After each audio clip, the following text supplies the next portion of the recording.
in the Kentucky Derby.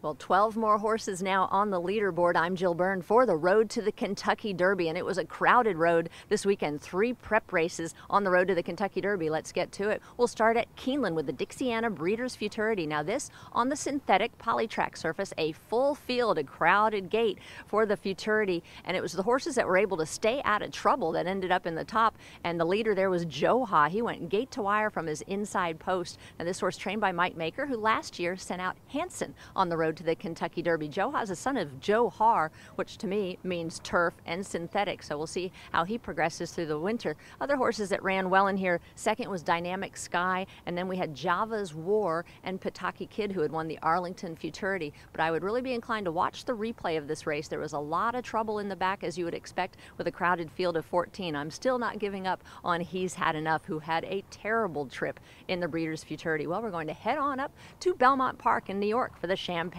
Stakes. Todd Pletcher sending out 3 horses in here, but the favorite would be Shanghai Bobby. This horse 3 for 3 heading into the Champagne and did not disappoint. Ends up winning by 5 lengths. Impressive performance from this son of Harlan's Holiday. And second place was Golden Sense. Now another horse I'm not going to eliminate either. This was only his second start, so I think Shanghai Bobby really had the experience edge on Golden Sense. And then in the third spot was Fortify, but far back from those two, and Arch Warrior. Todd Pletcher is one of his other horses in there, ran 4th. He thinks that both Arch Warrior and Micromanage are still horses to watch for the future, so maybe an experience edge there. But Shanghai Bobby gets the 10 points to add to the leaderboard from the Champagne. Well, we'll end it Sunday up at Woodbine in the Gray Stakes. Now the Gray Stakes was where we saw Mind That Bird, who would go on to win the Kentucky Derby. Well, this year there was a very heavy favorite in there in the undefeated Uncaptured.